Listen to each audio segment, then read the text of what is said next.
Good day, everyone, and welcome to the 50 Years Ago in Hockey podcast. I'm your host, Rick Cole, and we're coming to you from the beautiful Niagara region of Ontario, Canada, bringing you all the hockey news from 50 years ago. And this week, we're looking at July 27th to August 2nd, 1970. This is a bit of a special episode for us this week. It's number 40 in our series. I didn't think we'd make 10 when we started out, but here we are, 40th show, and it has some pretty interesting stuff this week. This podcast is made possible by the support of our two sponsors. Newspapers.com is the world's largest online newspaper archive, and their support's been crucial to our research. We've been able to access all the hockey and sporting news from 50 years ago to bring you all the tidbits that we've found. We're also sponsored by the Breakwall Brewing Company, located in beautiful downtown Port Colborne, Ontario. The folks at the Breakwall produce outstanding craft beers and some amazing pub food. Some of these craft beers are actually crafted from recipes from the original breweries in Port Colborne in the late 1800s. Once we're all able to get together and socialize again, I'd love to meet up with some of our listeners at the Breakwall in Port Colborne for a beer and a burger. Last week, we told you about some interesting things going on with the Oakland Seals, as they always seem to be in 1970. Jerry Seltzer, one of the two people who were bidding for the Seals at that time, talked about how he knew the deck was completely stacked against him when he made his presentation to the NHL Board of Governors. Vancouver columnist Jim Kearney told us about a new technology that might have made goal judges absolutely redundant in 1970. And we had a bit of player news from the week, including some bad news for the Buffalo Sabres, whose number one goalie, Roger Crozier, suffered another attack of pancreatitis and ended up in a Detroit hospital. But Roger assured everyone he was going to be just fine for training camp. As was so much the case in 1970, the summer of 1970, and all during that time period, there wasn't a terribly great amount of hockey news available, but we do have some stories to talk about this week. We learn about the future of National Hockey League President Clarence Campbell, at least as how he described it to hockey writer Stan Fischler. We learn about Johnny Bauer and George Armstrong heading up to the Northwest Territories to instruct at a hockey school up there. And the NHL released its 1970-71 schedule, and all the teams were busy announcing home dates. We'll also hear more from hockey lifer and great friend of mine, Ed Chadwick. Lots to talk about this week, so we'll get to it right away. First up this time around, Stan Fischler spoke to National Hockey League President Clarence Campbell this week about his future in the game. Campbell, at the time 65 years old, had been the boss of the NHL for 24 years, and he told Fischler he's got no plans for retirement at this point in time. Now, this was a change from his position just 5 years ago, when he had told people he was thinking of staying on just a couple of more years at that point, at most, a couple of more years. Now, you must remember Clarence Campbell was the president of the National Hockey League, but basically just a clerk for the NHL Board of Governors. Whatever the board decided, Clarence followed religiously. And he often admitted that. He said he was just a guy who worked for the Board of Governors. Now, in 1965, Campbell was experiencing some health issues, and that had him hospitalized and considering retirement. Well, he found out that all he had to do was take better care of himself at the time, and that seemed to have given him the impetus to remain in this rather stressful occupation for quite a bit longer. Once Clarence got the idea that he was just a lackey for the owners, it was a lot easier on his health. Campbell told Fischler that he has stayed on as president because of the expansion of the National Hockey League. He said the entire idea of expanding the league, at first he was quite opposed to it, but as he was convinced by the big bucks that were available, he said he stayed on because he wanted to be around to see the NHL reach all of its expansion goals, whatever their goal might be. They were never really outlined in detail. We're not sure what those goals are because he really wasn't saying. He did say recently in another interview that the league could add 4 teams in Seattle, Atlanta, Dallas, and Kansas City, but in any event, that wouldn't happen before the 1973-74 season. He did have this to say about further expansion. Clarence said no matter what happens, there won't be any before 1973-74. Campbell said that the league would like to intensify the representation in the central area of the United States, and they need another team out on the West Coast, which is why he's suggesting Seattle. It can only be just a few short years before Seattle gets into the NHL, couldn't it?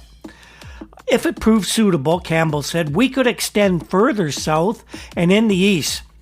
But Campbell said, we don't need any more Eastern teams. So that new arena in Long Island, that's a no-go for the NHL in 1970 and not before sometime after 1974, right? Fischler's story seemed to focus on Canadian content in the league and how that there was less and less representation of Canadian teams. Well, he was writing this as a special to the Star missive that he always does. He seems to take great joy in the fact that the Americanization of the NHL seems to be more and more prevalent every year. Stan quotes Campbell on more Canadian representation in the league when he says even Campbell allows there's no chance that Winnipeg, Quebec, or any other city north of the border will gain entrance to the National Hockey League. Campbell said, I can't see any Canadian cities entering. He concluded because demographically or economically, it's just not possible. We all know here in 2020 that tune would soon change.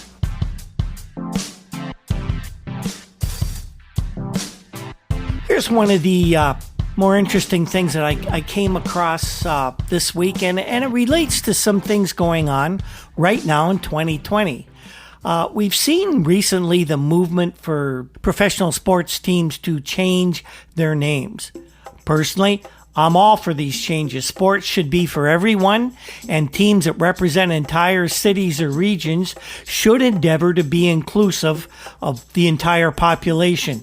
If a name or a logo is disrespectful to any segment of the population, then that team should endeavor to rectify the situation, unless, of course, the old white men that own the teams just don't care about anyone other than those who look and think just like them. That's their prerogative, but they should suffer the consequences for their archaic and racist beliefs. Of course, this is nothing new. It also happened back in the late 60s, early 70s. We just I guess choose to forget about that.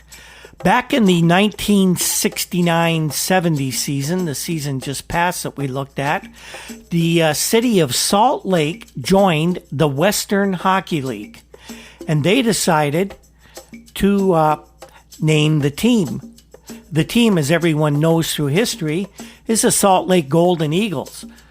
But that name wasn't the original moniker for that Western Hockey League franchise. Initial plans for when the team was established was to call the team the Salt Lake Saints. It kind of had a nice ring to it, don't you think? Well, although it did sound pretty good, there was opposition to that name from a significant segment of the population in Salt Lake City, Utah. That would be the Mormon Church. For some reason, the Mormons did not like using the word Saints as part of an identifier for a professional hockey club, and they threatened as a group to boycott Western Hockey League games unless that nickname was changed. The team owners acquiesced to the pressure, and that is how the Salt Lake Golden Eagles got their name. Out in Vancouver this week, a lot of people are wondering why the Vancouver Canucks, the NHL's new expansion club on the west coast of Canada, hasn't arranged any of their broadcasting rights for the upcoming season. General Manager Bud Poile said this week that the team was close to finalizing their broadcasting plans for the 1970-71 season, and they were hoping to announce something within the next week or two. Poile said that the Canucks would be involved in at least 6 national CBC Saturday Hockey Night in Canada telecasts in the upcoming season, with 3 of the games being played in Vancouver, and they would start at 5 p.m. to accommodate Eastern television markets. Of course, that's going to make people of Vancouver upset that they have to more or less be the tail wagging the dog, or the dog wagging the tail, as they accommodate all the folks back east who actually put up the money, more or less, to make sure that Vancouver would have a team in the NHL. Poile also said there's been no decision as to whether local television outlets, local stations, would be blacked out for these games. That's incredible if they tried to black those games out. That would upset the locals even more than the change in time, I would think. Bud Poile also said that at least 65 of the Canucks' 78 games this season will definitely be broadcast on radio, and he's hoping that all of the games might actually make it to the airwaves.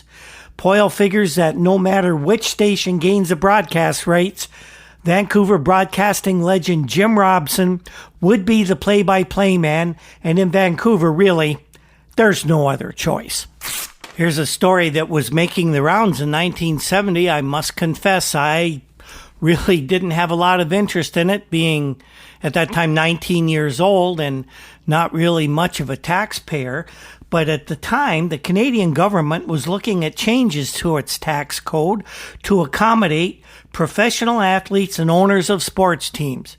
Who do you think was behind this? Well, Alan Eagleson was citing the case of Bobby Orr.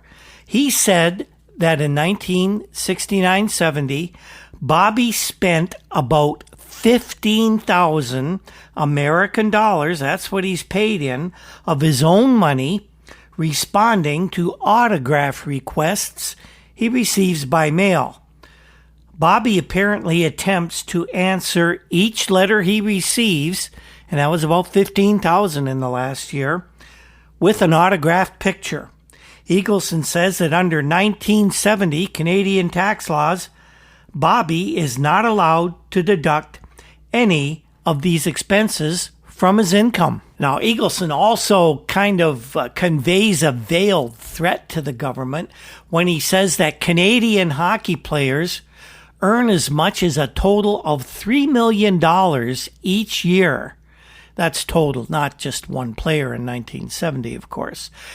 And because they can't write off these expenses in Canada, all of these players would consider moving their permanent residences to the United States, where, of course, the tax laws are much less restrictive. So Eagleson's hoping to gain some leverage there for his clients, and, probably for the owners of the teams as well. Allen might have started colluding with the owners way back then. Here's one of the nice stories we're enjoying reporting these days. In the summer of 1970, the Northwest Territories, sportsmen up there decided that it would be good to get kids more into hockey. Actually, the kids were already into hockey. They just didn't have a lot of great coaching and a lot of great instruction. So the first time ever in 1970, that district, the Northwest Territories, held their first hockey school in the city of Yellowknife. And 2 Toronto Maple Leaf legends were booked as instructors, and they found the experience to be something that they would always treasure. Johnny Bauer, the Leafs' great goalkeeper, 45 now, recently retired, and George Armstrong, the longtime captain of the Maple Leafs. They were in Yellowknife as instructors, and they spoke about their time with the youngsters from the north.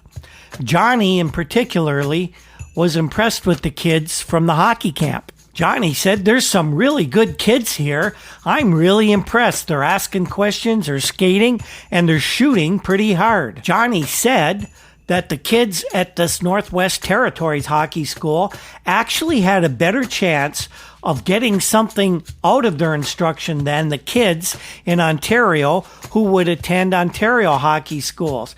And that's because there's about 500 kids at a time at some of these schools, and there's more opportunity to learn and get more ice time in the hockey school in the Northwest Territory. You know, more personal instruction, closer access to the famous hockey players who would be giving the lessons. George Armstrong really enjoyed his time with the boys up there, and he endeared himself to everybody present. When the first time he got up in front of them, he said that he didn't want the boys to call him Mr. Armstrong or even call him George. He just said, "Just call me Chief," which is the nickname by which he was known to his teammates with the Maple Leafs throughout his career.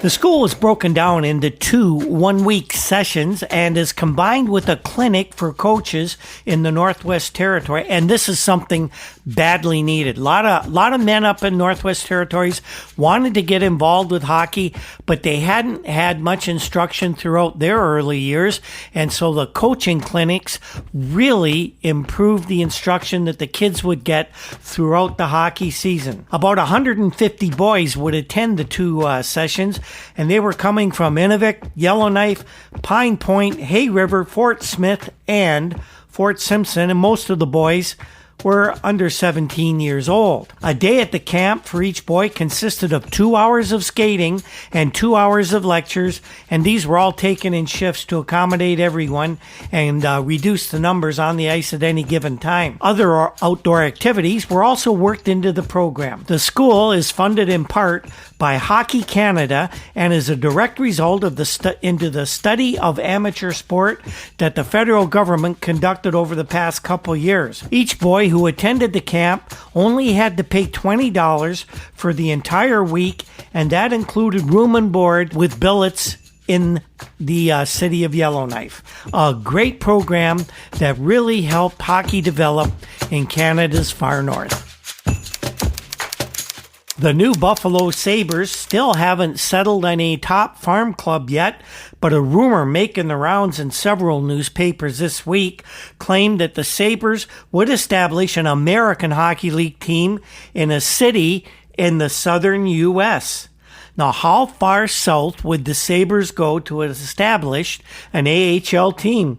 As far south as, say, Atlanta? Well, actually, there was no hint of any hockey team in Atlanta at this point in time. Richmond, Virginia seemed to be the early favorite to get a Sabres franchise at this point in their history.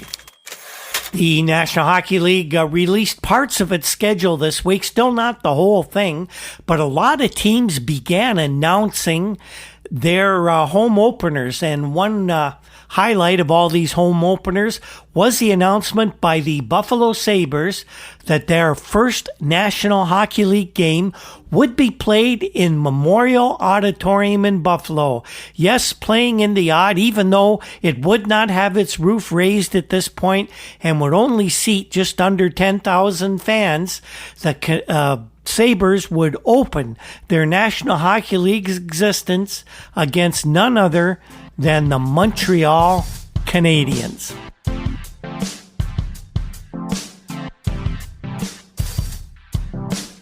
Here are a few other news and notes from around the hockey world in this week of 1970. Pittsburgh Penguins young forward Rick Kessel suffered a broken ankle while water skiing on Lake Ontario near his home in Oshawa. Coach Red Kelly wasn't pleased, and he had this to say: "The accident may have cost him a real opportunity to become a regular center with the Penguins. It could cost him a chance to have a career in the National Hockey League." The Penguins, by the way, will open their training camp on September 13th, once again in the Ontario town of Brantford. The Los Angeles Kings announced the signing of 3 players this week. Butch Goring, Bill Cowboy Flett, Gilles Morat, and Matt Ravlich have all inked their 1969-70 contracts with the Kings. Ravlich and Flett were thought to be problems getting signed for general manager Larry Regan, but he made sure he made them happy, and they'll be with the team this year. The big signing, though, is young Goring. The Kings feel he's a star in the making, and he seems to be being considered as a centerpiece for the Kings for many years to come. People are wondering what young Dale Talon will be doing with the Canucks this year. Talon, as you remember, was the Canucks' first draft pick in their history in the amateur draft in June, and he was taken with the 2nd overall pick from the Toronto Marlboros. Talon is a very gifted young hockey player, and he's able to play many positions, and a lot of people are wondering just what his role is going to be with the Canucks this year. Well, General Manager Bud Poile says that Dale will line up at center, probably on the Canucks' second line this season. Not everybody agrees with the GM, though. Head scout Peanuts O'Flaherty claims that left wing is Dale's best position, and that's probably where he would be best suited to play. But the guy who may really have some input into this is Dale himself. And his agent, Alan Eagleson, who of course is a mouthpiece for many of these young players, he says that Talon wants to play defense in the NHL. What we can tell you is this: about the only place you might not see Dale is in goal between the pipes for the Canucks. But with an expansion team in these days of diluted talents, you might never know what's going to happen. Another tidbit from the Canucks, by the way: they sold veteran defenseman Kent Douglas to the Baltimore Clippers of the American Hockey League. Philadelphia Flyers right winger Gary Dornhofer reports that he's recovering from what he terms minor knee surgery, and he's going to be 100% ready for training camp in September. Dorney, great big right winger, truculent in nature, takes no guff from anyone, said that he had a bit of cartilage removed from a right knee, and it was from behind the knee. It was not a very intrusive procedure, and he figures that he's going to be back on skates well before training camp, and he'll be ready to go once the NHL season kicks off in October. And this week we have a little more from our conversation with former NHL goalie coach, scout Eddie Chadwick, when we sat down at his home in Fort Erie, Ontario. Last week we spoke about the very early days on how Ed got involved in hockey, and this was pretty interesting. It gave us some really insight into how Canadian boys got involved in the sport way back in the late 30s or early 40s, and how he became Toronto Maple Leaf property, and very interesting process. We'll carry on with Ed's career as he turned professional and eventually made it to the National Hockey League. One of the things I talked to Ed about was how he actually got signed to that C form and how the scouting system worked in the hockey world in the 1940s when Ed first became property of the Maple Leafs. Here's what he had to say. Even the scouting back then, there's guys all over the place for the teams, because of the C form. Because I know when I was going getting ahead of myself, when I was scouting for, I had to try the opportunity to change. They have so many guys. Five guys on the on the thing. If you see a player, you could take a guy off and put a guy on, So, we get back to it all. No, I didn't know too much about it. I heard that the Chicago asked me, so that's the reason why they signed me to C1. And they signed you, and it was a big hurry then. It all happened. Well, at that time, I didn't understand, but that was a hurry because they didn't want to lose me. And you were playing for who when that happened? I was, at that time, I think I was playing probably junior B, maybe midget. Okay. I'm not sure. I can't remember, but anyways, that's a few years ago. But that's basically what all happened. Then I just worked myself from there. And the lucky break for me was to go to St. Mike's, because I don't think I would have played as much at the Marlies, because they had 3 or 4 goalkeepers there. And this way, I played a lot of the games in St. Mike's, so I played for 3 years. So basically, if I was with the Marlies, I might have only played a year or whatever. That was the biggest break there. And then the break from St. Mike's is that when I went to a couple of first training camp with Leafs and St. Catharines as a kid, and it was strange as heck. You're looking around all these big athletes, and you got 17, 18-year-old little kid looking and say, But then after that, when I finished my junior, of course, I spent the whole year in Toronto as a practice goalkeeper with the Leafs, and I learned a lot then. Harry Lumley was there at the time, and my equipment was nothing. And I asked Harry if I could use one of his gloves one day, because mine was like a piece of rag sort of thing. And he let me do that, and I said, boy, no wonder you can catch the puck when you can and I can't. So then we go, then that year, when I was back with the practice go with the Leafs, I used to have to go to the games at night and watch the Leafs play at home on Saturday nights or whenever it was, because I sit upstairs in the alumni box with the little box of Mr. Smush box and watch the games. And if he needed anything, I was the kind of a runner down to the coach and town accountant. But I just can't. The one day I was sent down to Joe Prima, I just couldn't say over the air what Joe said to me. Joe was the Leaf coach then. Yeah. And I can't say what Joe told me to tell Mr. Smythe. But it was funny. But it was a whole year. I couldn't even tell you how much I made. I don't know. And then, of course, next year I was sent to the Sault Ste. Marie for the coach there, with my coach at the Junior B. He asked for me to go up there, so I went up there and played, and we won the Northern League. And then I think we played in Kitchener, and we got knocked off in 3 or 4 games in the Kitchener. And then the next year, I went to training camp and ended up going to Winnipeg. Alfie Pike was coaching Winnipeg? Alfie Pike was the coach in Winnipeg. And the thing with Winnipeg, there was half of Montreal players and half of the League players. Oh, I see. There was kind of a deal going on.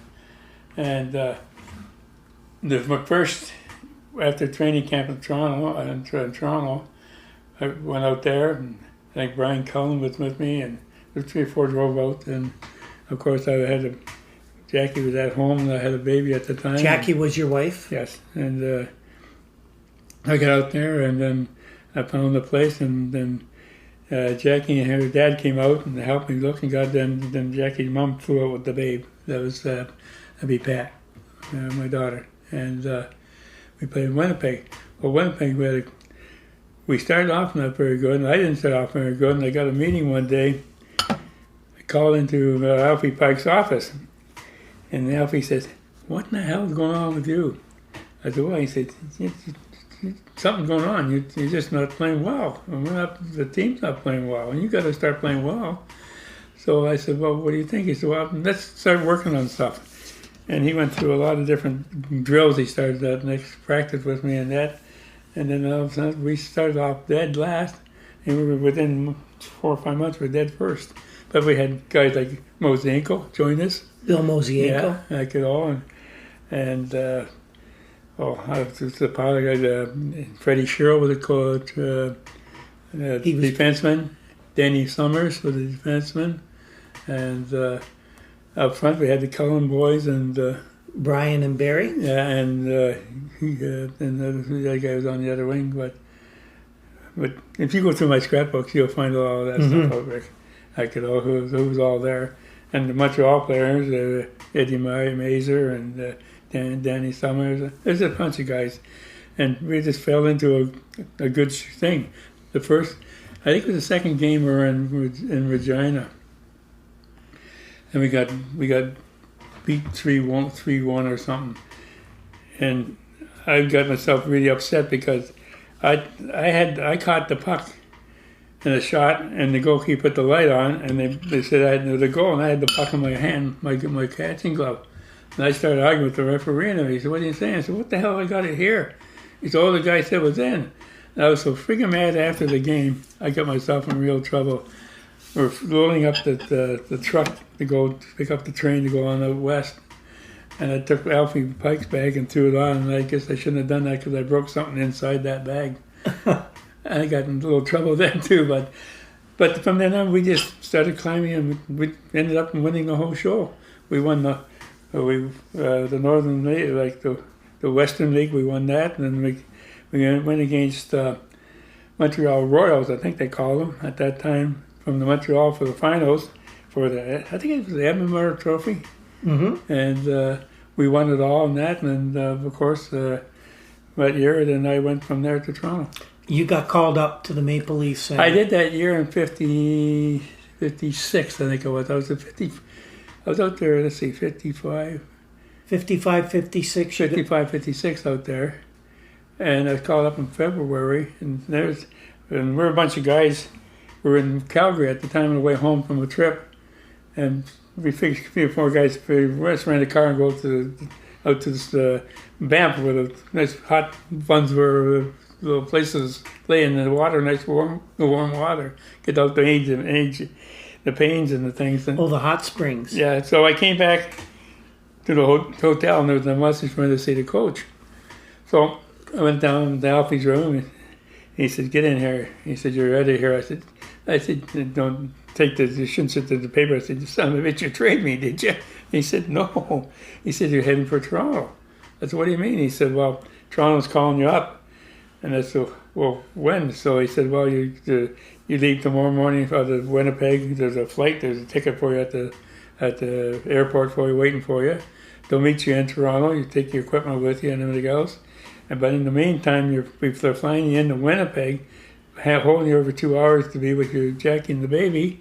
They met me at the airport with clean clothes and that, and for a couple hours. Then I flew out there into Toronto, and that was on the Monday. And then they picked me up at the airport. Somebody was waiting for me, and they put me in the hotel downtown Toronto. Was it at the Royal York? No, it was on Jarvis Street. Something. It wasn't the greatest Royal York in the world. No. And so I practiced that day on Tuesday, and then we had a skate on Wednesday, and we played against Montreal. Well, to go back to the story, I asked Alfie, I said, "Well, who am I playing against?" He told me, "Don't worry about it. They're not a very good team."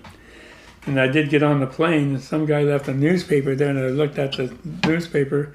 Yeah, it was the Montreal Canadiens. Yeah, thanks, Alfie. It was just an ordinary team. And so, anyways, we ended up tied 1-1. We were losing 1-0. I think it was only 80 seconds, 90 seconds after the start of the game when I think Babel let one go out of the corner to Jeffrey on standing in the middle, and bingo was in the net before I could even see. 1-0. I thought at that time, well, what time's the plane going back to Winnipeg? But I just held it in from there, and Ronnie Hurst scored the winner at the tire in the third period to make 1-1. And I'm not quite sure after that. I don't know if we went to Chicago first or Boston the first after that for a Thursday night game. We won 1-1. Then we came back home and played against I think it was the Rangers, and we beat the Rangers shutout. Then we went to either Chicago. Yes, you can figure it out in my book. Figure out who it is, and we tied 1-1. Then they come home, and I think I beat Boston and 1-0 or something like that. So I ended up with 3 tied games and 2 shutouts. Now that first game you played, who was the coach?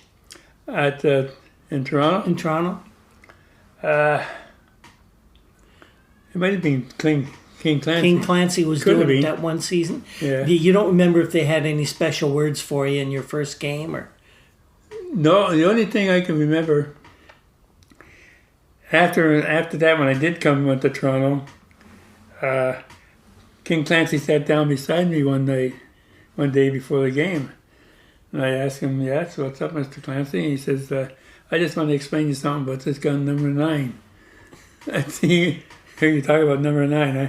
Yeah, I said, Gordy? Yeah, he said, don't you twitch when he twitches because it'll be up your ass. It'll be in the net. And they started laughing. I think he loosened me up. Sure. Like, that was your first game against the Red Wings. Yeah. Did Gordy score on you?